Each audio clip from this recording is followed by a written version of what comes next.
Você conhece os motivos que podem levar uma empresa a ser excluída do Simples Nacional? Olá, meu nome é Thalita Kuroda, eu sou contadora e professora na Escola Contábil. E se você ainda não conhece a Escola Contábil, nela você encontra todos os cursos que você precisa para se tornar um excelente profissional, desde preparatórios para o exame de suficiência do CFC, os exames de qualificação técnica, perito e auditor e vários cursos de prática contábil, desde MEI, Simples Nacional, lucro presumido, lucro real, entre muitos outros. Além de ferramentas incríveis no nosso Plano Pro, como a ferramenta MEI Pro, que tem tudo o que você precisa para atender os seus clientes MEI, e a nossa ferramenta de inteligência artificial Contabiliza AI. O link está aqui na descrição. Mas hoje nós vamos falar sobre os motivos que levam as empresas a serem excluídas do regime do Simples Nacional. Se você quer saber mais sobre isso, fica comigo depois da vinheta.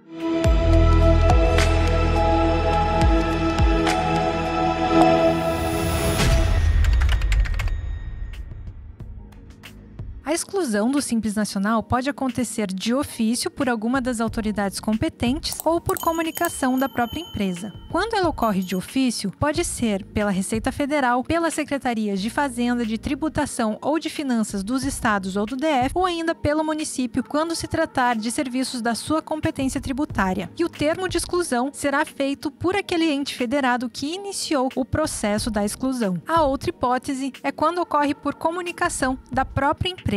Nesses casos, essa exclusão pode ser por opção do próprio contribuinte, afinal ninguém é obrigado a estar nesse regime tributário, ou ainda por exclusão obrigatória. Esses casos de exclusão obrigatória podem ocorrer por excesso de receita bruta, por inclusão de alguma atividade vedada, por débitos tributários ou ainda por alteração de dados do CNPJ. Quando estamos falando de excesso de receita bruta, vai depender se a empresa já estava em atividade ou se estamos falando de uma empresa em início de atividade. No caso de empresa que já estavam em atividade, quando a receita bruta acumulada no ano ultrapassar 4.800.000, essa comunicação deve ser feita até o último dia do mês subsequente à ultrapassagem, se ela tiver ultrapassado o limite em mais de 20%. E nesse caso, a exclusão se dá a partir do mês subsequente ao excesso. E se a empresa ultrapassou em menos de 20%, essa comunicação deve acontecer até o último dia de janeiro do ano subsequente, sendo que a exclusão se dá a partir do ano subsequente ao excesso. No caso de empresas que iniciaram atividade naquele ano, existe um limite proporcional que elas precisam respeitar, que é de 400.000 multiplicado pelo número de meses entre o início da atividade e o final do ano calendário. Por exemplo, uma empresa que iniciou suas atividades em 1º de novembro, ela precisa ter faturado no máximo 800.000 até o final de dezembro. Se ela ultrapassar esse limite, a comunicação deve ser feita até o último dia útil do mês subsequente à ultrapassagem, se ela tiver ultrapassado em mais de 20%, sendo que a exclusão é retroativa ao início das atividades. E se ela tiver ultrapassado em menos de 20%, essa comunicação deve ser feita até o último dia útil de janeiro do ano subsequente, sendo que a exclusão se dá a partir de 1º de janeiro do ano subsequente. Outro caso de exclusão obrigatória por comunicação da própria empresa é o caso de atividade vedada. Se a empresa inclui alguma atividade vedada, ela precisa comunicar até o último dia útil do mês subsequente à ocorrência da situação de vedação, sendo que a exclusão acontece a partir do mês seguinte à ocorrência da situação de vedação. Temos ainda a exclusão obrigatória por débitos tributários, sejam eles federais, estaduais ou municipais, que não estejam com a exigibilidade suspensa. Nesse caso, a comunicação deve ser feita até o último dia útil do mês subsequente ao da vedação, e a exclusão ocorre a partir do ano calendário subsequente ao da comunicação. E ainda temos a exclusão obrigatória quando ocorre a alteração de alguns dados específicos do CNPJ. Se for uma situação de extinção da empresa, essa exclusão é feita na data da extinção. E existem outros casos em que essa exclusão ocorre no 1º dia do mês seguinte ao da ocorrência, que são as seguintes alterações: a alteração de natureza jurídica para sociedade anônima, sociedade empresária em comandita por ações, sociedade em conta de participação ou estabelecimento no Brasil de sociedade estrangeira, ou ainda